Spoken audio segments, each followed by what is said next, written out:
antes de lermos a palavra de Deus, eu queria fazer uma pergunta. Uma pergunta, na verdade, uma pergunta com um tom de reflexão. Não é uma pergunta de dúvida.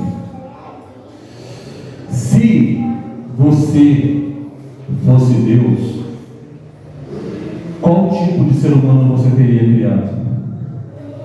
Se você fosse Deus e tivesse feito já a criação, olhasse para o planeta Terra e visse os animais, as árvores, e visse as aves no céu, os luminares, o sol e a lua, as estrelas, se você contemplasse a criação e dissesse: agora eu vou criar um ser humano, qual tipo de ser humano você gostaria de ter na sua criação?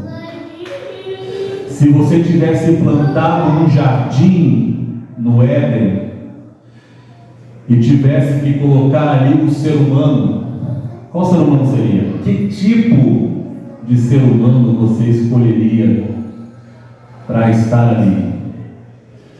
Bom, a narrativa de Gênesis capítulo 1 e também no capítulo 2 nos dá uma ideia de qual tipo de ser humano que Deus deseja que os seus seres humanos sejam. O texto que nós vamos ler inicialmente é Gênesis capítulo 1, verso 26, que nos diz assim: e disse Deus: façamos o homem à nossa imagem, conforme a nossa semelhança. Deus disse: façamos um homem à nossa imagem e conforme a nossa semelhança. Todo ser humano que quer viver dentro de um campo onde a expectativa de Deus é atendida acerca do seu próprio ser humano, precisa ter essa consciência inicial de que nós, seres humanos, fomos criados e feitos à imagem e semelhança de Deus. Para quê? Para viver na terra como Deus viveria se homem ele fosse. Essa é uma consciência que nós devemos ter para, em parte, atender a expectativa que Deus tem acerca da sua própria criação.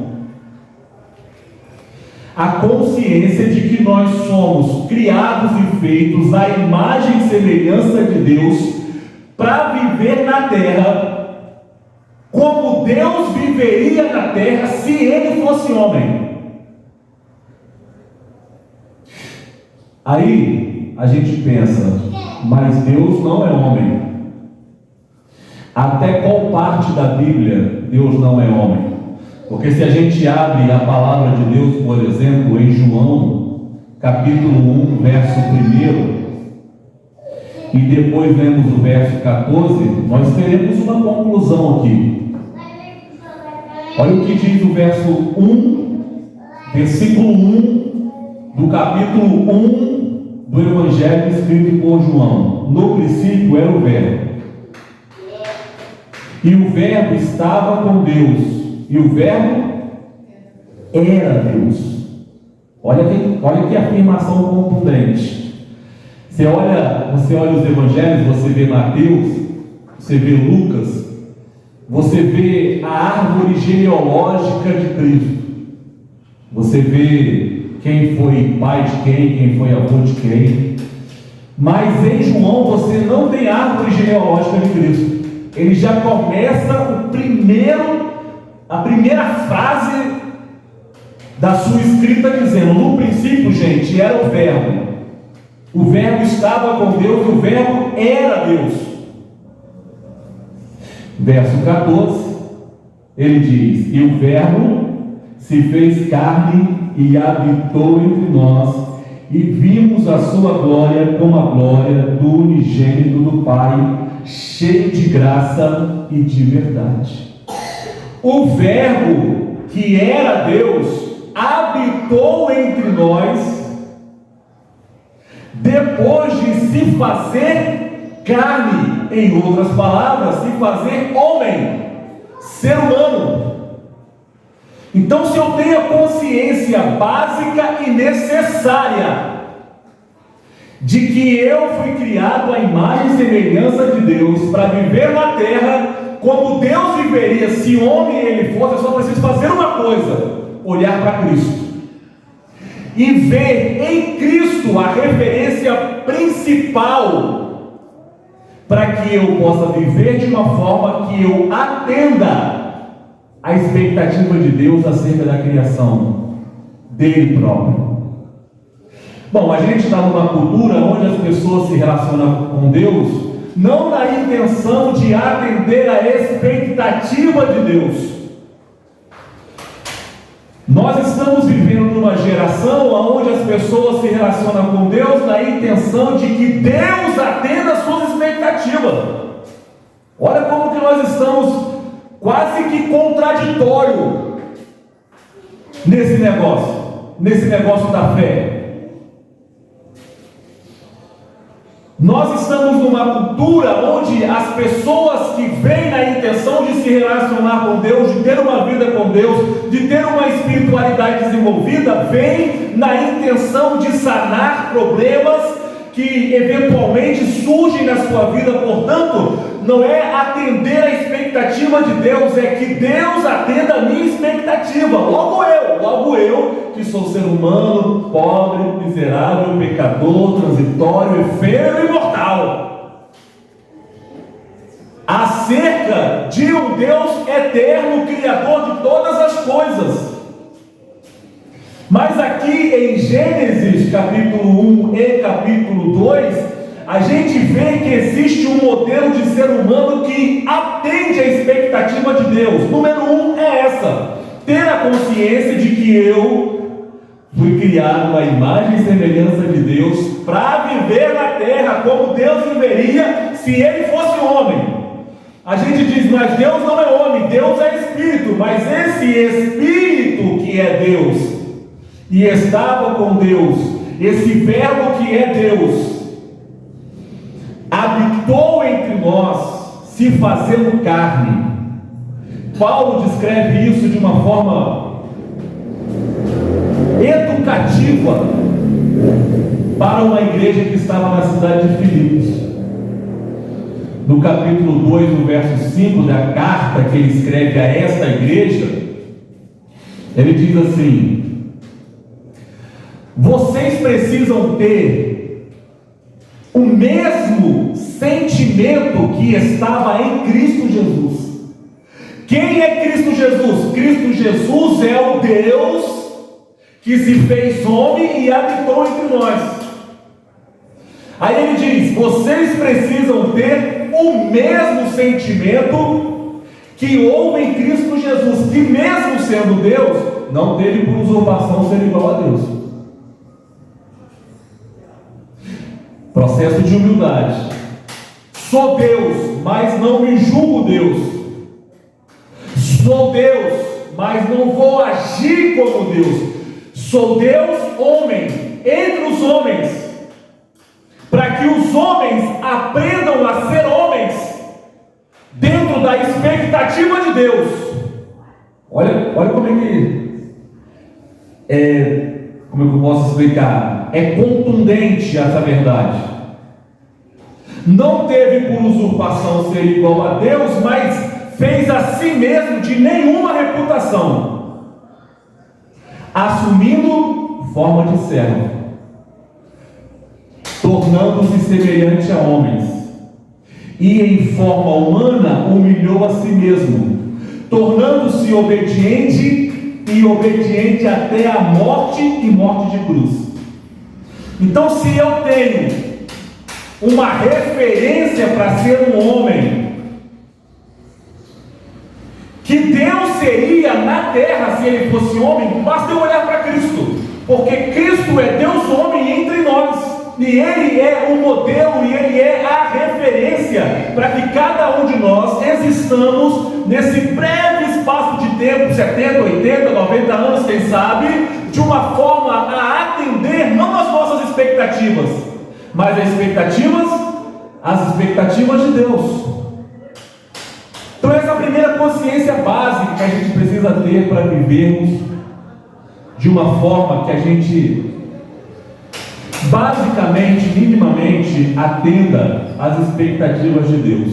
O segundo texto que eu quero ler com vocês está em Gênesis, capítulo de número 2, verso de número 19. Gênesis 2, 19. Que é uma outra consciência, uma segunda consciência que eu preciso ter, uma fé que eu preciso exercer, comportamentos que eu preciso imprimir para viver, na intenção de atender a expectativa de Deus acerca de mim mesmo. Gênesis capítulo 2, verso 19, que diz assim: havendo, pois, o Senhor Deus formado da terra todo animal do campo e toda ave do céu, os trouxe a Adão, para que este Adão vê como lhe chamaria, e tudo o que Adão chamou a toda alma vivente, isso foi o seu nome. Qual é a consciência que está em evidência nesse texto que nós lemos? A consciência da identificação. Deus criou os animais e não identificou. Deus disse: haja os animais do pó da terra. Os animais apareceram na criação. Para quem é criacionista acredita sim, para quem é evolucionista não acredita. Mas a igreja é criacionista e acredita que o mundo veio à existência a partir da palavra de Deus. Haja, o animal ouve. Porém, Deus não identificou. Ele pegou os animais, pegou as aves e trouxe para Adão e disse: Adão, identifica meu filho. Você vai dar nome. Por que Deus está fazendo isso? Porque isso é essencial para qualquer convivência. Identificação, consciência de identificação é extremamente importante para qualquer tipo de convivência. De modo que, se eu quero viver a minha vida com a intenção de atender a expectativa de Deus acerca de mim mesmo, eu preciso ter essa boa consciência de que identificar é preciso. Eu preciso saber quem é quem no ambiente aonde eu estou inserido. Essa é uma verdade que não pode faltar em nós. Não sei se eu estou conseguindo explicar corretamente para você. Eu não sei nem se você está entendendo na verdade. Mas essa é uma dinâmica que Deus espera. Quando eu perguntei para você se você fosse Deus, qual tipo de ser humano você criaria, é porque nós vemos em Gênesis capítulo 1 o tipo de ser humano que Deus quer ter. Adão é o tipo de homem, Eva é o tipo da mulher que Deus criaria se ele fosse criar um ser humano. Tanto é que os criou exatamente dessa forma. E disse: Adão, você precisa entender essa dinâmica, você precisa entender essa consciência de que a identificação é extremamente necessária. Você precisa saber quem é quem no ambiente onde você está inserido. Você precisa olhar para o leão e saber quem é o leão. Você precisa olhar para um macaco e saber que ele é um macaco, e precisa olhar para um gato e saber que ele é um gato. Porque se você não tem essa boa consciência de identificação, qualquer dia desse você vai tratar leão como gato e você não vai sobreviver, obviamente, porque o leão vai te matar. Então se eu quero viver a minha vida na intenção de atender à expectativa de Deus, eu preciso ter essa consciência. Quem é quem nesse ambiente do Quem é quem? Paulo fala romanticamente, né, acerca disso em Coríntios capítulo 12, dizendo assim: meus irmãos, a igreja é o corpo de Cristo e Cristo é o cabeça. Se por acaso a orelha disser, não sou olho, seria, contudo, ela ausente do corpo?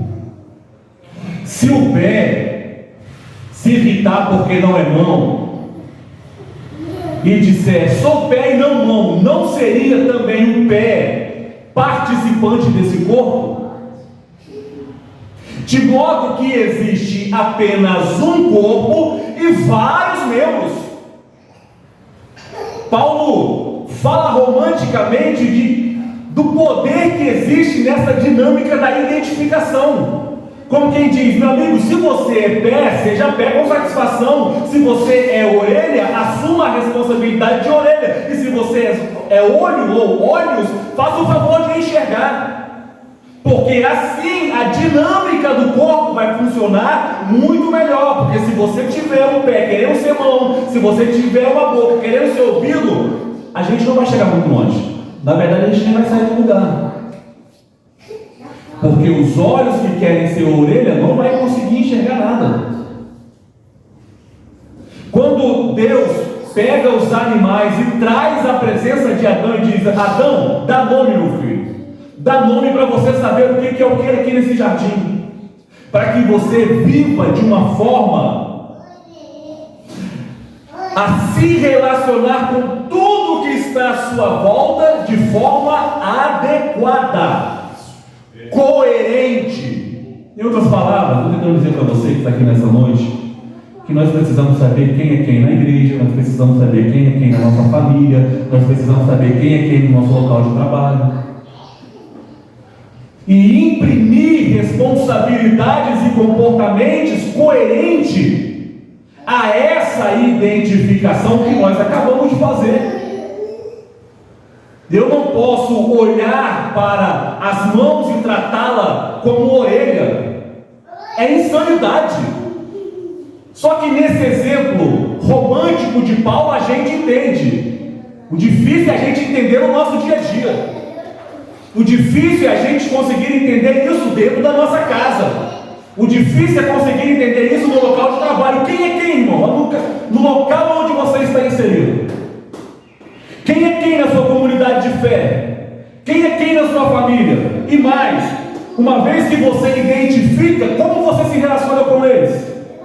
Se eu quero ser um ser humano que vive na intenção de atender a expectativa de Deus, eu preciso urgentemente valorizar essa consciência chamada consciência de identificação.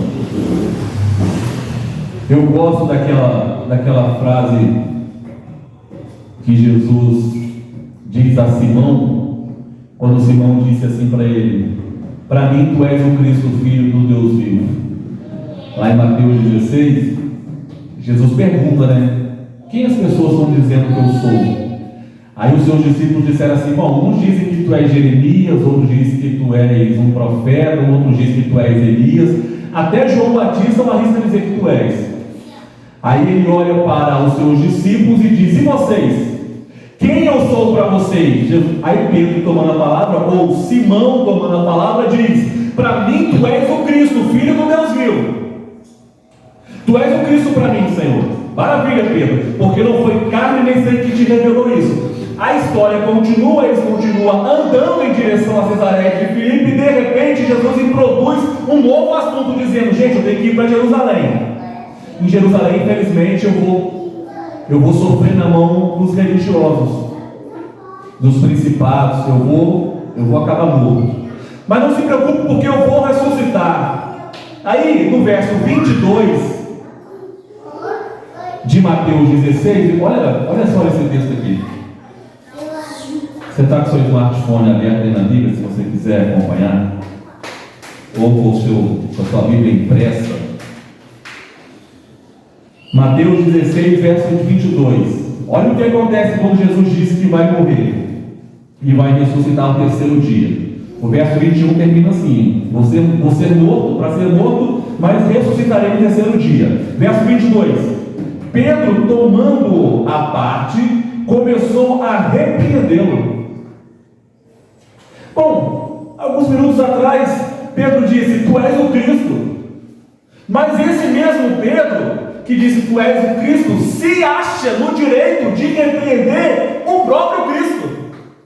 Ele disse: para mim tu és o Filho de Deus. Mas aqui no verso 22 ele está dizendo: eu te repreendo. Pensa, irmão, que falta de consciência, de saber que ele estava diante do Filho de Deus, repreendendo, em outras palavras, o próprio Deus. Aí Pedro, para trás de mim, Satanás. Essa foi a resposta de Jesus para Pedro: para trás de mim, Satanás, porque no reino de Deus cada um é cada um. Você é Pedro, tá certo? Eu disse para você que você é Pedro, eu sou o Cristo. Eu não estou dizendo que você é o Cristo e eu sou Pedro, não. Eu estou dizendo que você é Pedro, eu sou o Cristo. Então, Pedro, você precisa se comportar como Pedro e eu vou me comportar como Cristo. E o Cristo precisa ir a Jerusalém, precisa padecer e ressuscitar para que haja salvação no mundo inteiro. E se você não entende que eu sou Cristo e você é Pedro, se você não tem ideia de quem é quem no ambiente onde você está inserido, então, para trás de mim, Satanás, para trás de mim. Porque a ausência de consciência de quem é quem no ambiente onde nós estamos inseridos é maligno. É por isso que a gente vê filho matando pai. É por isso que a gente vê neto matando avô. É crise de consciência, de identificação. Não sabe quem é quem no âmbito familiar. Não sabe quem é quem no ambiente onde está inserido. Adão dá nome, identifica e se relaciona com cada um deles de forma coerente aqui nesse jardim. Termina essa reflexão, já são 8 horas e 41 minutos, lendo o último versículo para a gente poder meditar, que é o verso 16, 2:16 do livro de Gênesis. Olha o que está escrito, Gênesis capítulo 2, verso 16. E ordenou o Senhor Deus ao homem, dizendo: de toda a árvore do jardim comerás livremente, mas da árvore da ciência do bem e do mal, dela não comerás, porque no dia que dela comeres, certamente morrerás. Qual é a consciência que está em evidência aqui? É a consciência, João, da vigilância. Porque se fosse ao contrário, imagina se fosse ao contrário, irmãos. Deus olhasse para Adão e dissesse assim: Adão, está vendo todas essas árvores? Então, você não pode comer de nenhuma. Aliás, você só pode comer de uma. Todas as outras não toque, porque o dia que você comer, você vai morrer. Imagina se fosse assim. Eu acho que aí a gente até dava razão para Adão, né? Dezenas de árvores, centenas de árvores, poder comer só apenas de uma. Mas Deus faz o contrário. Deus diz: você pode comer de qualquer uma. Escolha, Adão, vai, é tudo seu, aproveita. Você só não pode comer dessa árvore aqui, ó. Essa que está no meio do jardim, que eu vou chamar de árvore da ciência do bem e do mal. Porque o dia que você comer dessa árvore, você vai morrer. Apenas uma. Apenas uma árvore. Você não pode comer. O que Adão faz? Come. Justamente daquela que não podia. Adão, você, em outras palavras, você precisa vigiar. Essa dinâmica ou essa consciência, a consciência da vigilância é extremamente necessária. Por que Adão e Eva comeram da árvore proibida? Porque não vigiaram. Vigiar é estar alerta. É por isso que existem os vigias. Tem que estar atento. Por que existe o vigia? Porque existe o inimigo. Se não existisse o inimigo, não precisava de vigia, mas o inimigo existe. Portanto, vigiar é necessário. E eu vou dizer uma coisa para a gente poder encerrar. Todo tempo de desonra na vida de alguém, antes de ser um tempo de desonra, passou pelo tempo da distração. Todos os seres humanos que viveram o tempo de desonra, antes de viver o tempo de desonra, viveram o tempo da distração, da não vigilância, da não atenção. Foi assim na casa de Eli, o sacerdote escolhido por Deus. Irmãos, olha que triste.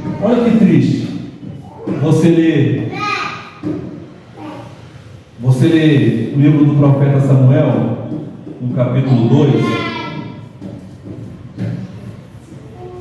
Olha só que triste essa declaração de Deus para o seu escolhido e sacerdote Eli. 1 Samuel capítulo 2, verso 30. Portanto, diz o Senhor, Deus de Israel, na verdade eu tinha dito que a tua casa... Portanto, vamos de novo, por favor.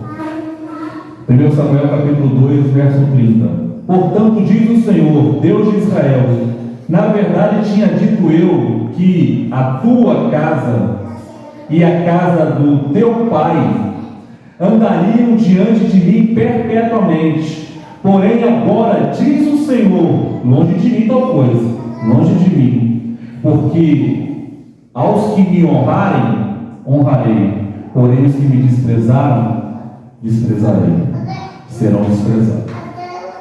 Olha que triste. Eu tinha falado com você que a casa do seu pai estaria perpetuamente diante de mim. Perpetuamente é para sempre. Vocês seriam os meus sacerdotes para sempre, mas você não vigiou. Na verdade, no verso 29 ele diz: você honra mais os seus filhos que andam todo errado do que a mim. Portanto, eu estou cancelando o contrato que eu fiz com você. Eu estou cancelando a promessa que eu fiz. Eu estou cancelando a palavra que eu liberei sobre a tua casa. Sabe aquele negócio de que vocês vão ministrar para sempre diante de mim? Esquece. Eu estou cancelando. Porque Ofni e Finéias, que eram os filhos desse sacerdote aqui, meus irmãos, os garotos não eram para brincadeira não, tá? Não eram para brincadeira. Pegava as ofertas para eles. Tinha uma oferta em Israel. Chamada oferta de paz. Para você mostrar que você estava em paz com Deus. Você levava o animal, sacrificava o animal. Dessa oferta comia o sacerdote, o ofertante e Deus. Qual era a parte de Deus? A gordura. Levítico 3. Deus disse: toda a gordura é minha, ninguém pode comer gordura. Vocês comem outras partes dos animais. Então sentava na mesa o sacerdote, Deus, aspas, e o ofertante. Cada um comia a sua parte. Mas Ofni e Finéias, que eram os sacerdotes, não queria nem saber. A Bíblia diz que ele pegava com um garfo de 3 pontas, e faz questão de dizer que é com 3 pontas, né? Que é para parecer que é o diabo mesmo. Colocava dentro da panela e pegava o que queria. Aí Deus diz assim: Eli, você honra mais os seus filhos que andam todo errado do que a minha presença, então eu estou cancelando. Aí, o tempo de desonra. Ele diz assim: ó, o seu ministério está cancelado, mas os dias dos seus familiares serão abreviados. A partir de agora, ninguém na sua casa envelhece mais. Todos irão morrer na idade, aí vem a palavra, varonil. Ou seja, ninguém vai envelhecer. E mais, estou levantando o profeta Samuel e os seus descendentes vai pedir prata e pão a ele. Haverá um tempo de escassez na tua casa. Sem falar que os meninos, quando foram para a guerra, perderam a guerra e morreram. Ministério cancelado, abreviação de dia, escassez, tempo de desonra. Mas não há tempo de desonra que não tenha passado pelo tempo da distração. Portanto, Adão, vigia. Dessa árvore você não pode comer. A consciência é a consciência de vigilância, para que vocês existam dentro de um campo onde a expectativa de Deus possa ser atendida. Amém, meus irmãos? Amém? Fui claro? Amém. Então vamos estar em pé no nome de Jesus. Obrigado por terem vindo, tá? E se você quer atender a expectativa de Deus, se o seu relacionamento não é assim tão egoísta, se você não busca Deus apenas para você e apenas para esse mundo, se você tem vontade de dar alegria ao seu Deus e ao coração do seu Deus, lembre-se, você é a imagem e semelhança de Deus para viver na terra como Deus viveria se Ele fosse homem. Lembre-se que nós precisamos identificar quem é quem no ambiente onde a gente está para viver para a glória de Deus. Lembre-se que nós precisamos vigiar. Aliás, vigiar e orar, porque o Espírito está pronto, mas a carne é fraca. Então vamos orar.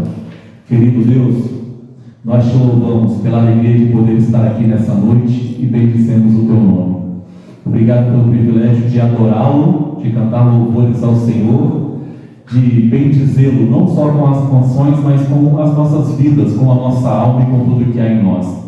Obrigado por poder refletir a sua palavra. Ela é viva e eficaz. Podemos sentir isso aqui nessa noite, como a tua palavra é perfeita.